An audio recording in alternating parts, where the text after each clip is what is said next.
Hello, and I want to introduce our third fabulous four of the Faces of Lupus. Can you please tell us your name? My name is Venessa Clark. Well, hello, Miss Venessa. How are you today? Doing pretty good. That's great. Well, it is obvious that you're a part of the Faces of Lupus because you do have lupus. And I have a question for you, and my question is, when did you find out and how was it when you were diagnosed with lupus? Well, I was diagnosed my senior year of high school, so around February of 2013. Going to school became difficult, getting around school, even getting out of my car, getting out of bed, anything. And it was getting to a point where I had to call friends over to be able to help me to just do the simplest of things. Even putting on clothes got to be difficult.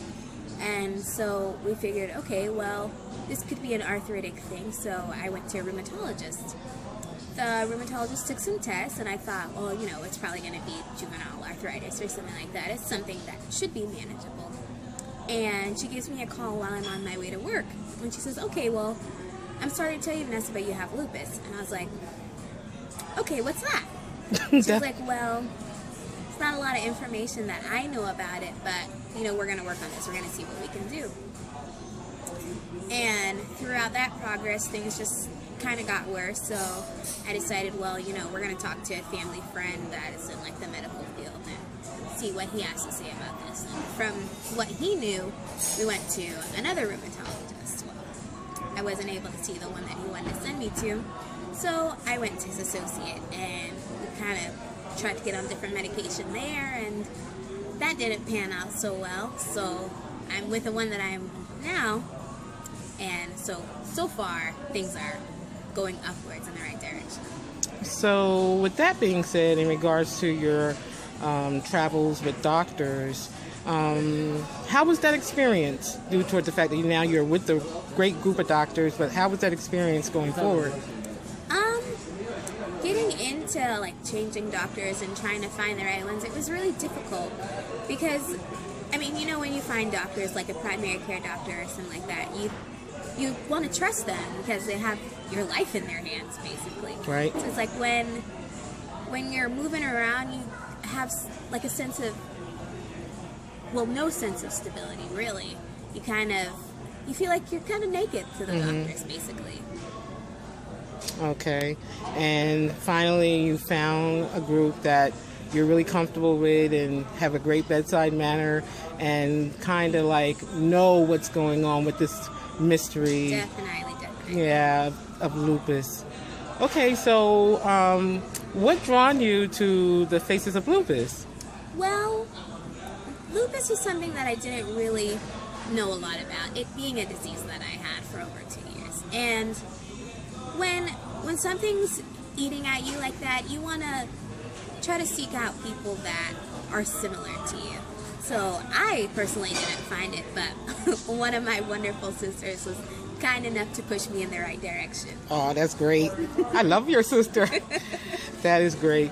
Okay, so what we're doing is that we are trying to get a campaign with a petition to sign this petition so that we can bring Lupus Awareness to Texas in May, confirm it, kind of speak. People already know about lupus, but they don't really know the mystery of lupus, and the Awareness Month will really bring forth, like, hey, we're out here, and it seems like we're like on the back burner, so to speak, in regards to lupus. And like, if you have cancer, you have heart disease, diabetes, but lupus always is in the background of all those diseases. How do you feel about that? Well, I feel like a lot of the problem when it comes when it's in the diagnosis type part of it, because a lot of the times you can hear like, oh, well, they're not sure how many deaths were caused by lupus, but you know, you can see account for like heart disease and lung cancer and breast cancer and all that. But part of the problem is whenever someone, say, dies of like kidney failure, or someone perhaps has an issue with their heart, if they die because of that and they had lupus, it's not going to be categorized as a lupus death. So a lot of the information that you get, because you know, like, okay, well, they say, well, there are X amount of breast cancer patients that die from it this year. Well, we need to work on getting that number down. We need to work on finding a cure. We need to work on finding a way to prevent it.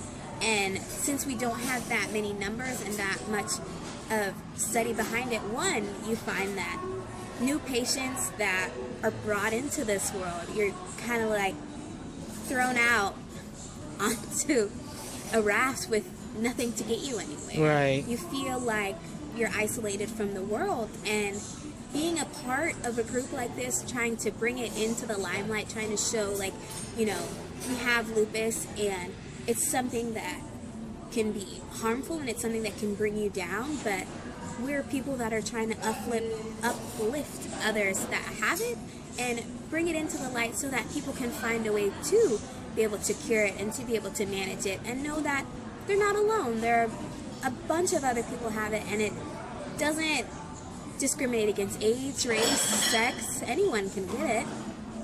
So it's not a matter of, it's something that needs to be taken care of. Because if it gets to be out there and it's something that people know more about and people can relate to it, then you can see, like, okay, well, we need to do something to change this. Because it's not going to end. It's going to be a continuous cycle. Yes, and we do have to get that petition signed. And I thank God so much that Terrell had this wonderful idea to actually get a petition together and just get these signatures so that we can pass the purple gloves to Congresswoman Sheila Jackson Lee. It's very important that we are able to do this so that we can bring it to the forefront, because right now it's definitely on the back burner. So I would like to know, you know, what you're in college, and what are you going to college for, and what is your intent when you get out of college? Well, I am double majoring in international business and logistics engineering with a minor in vocal performance. I have a love for travel, so anything that I do has to do with traveling. So whether it's working for a Fortune 500 company or something smaller, as long as I can make a difference and travel the world while doing it, I'll be happy. Well, watch out, everybody, because I might try to convince her to sing at one of the events that we try to have, because she told me she could sing. Oh, my God. But anyway, I'm so glad that you're a part of the group. I'm so glad that you submitted your picture, or Sophie submitted your picture. Thank God for her, your sister. I love her to death. But I'm so glad that she did that, because this is a very important matter to me. It's very close to me as well, and as well as Sorrel. That is the reason why I'm actually working with her on it, because it's very close and near and dear to me. Do you have anything else that maybe you want to bring to the forefront before we close? Well, I just want to say, you may not know me as a person. You may not see me on the road. I may not drive next to you. I may not be in the same city or state as you, but it's something that happens to everyone, and it's something that needs to be brought into the light, and something that your neighbor can have, your daughter, your grandmother, anything. So we need to get together as not only human beings, but just gracious creatures, and sign the petition and get this into the limelight. That is wonderful. I want to thank you again for doing the interview.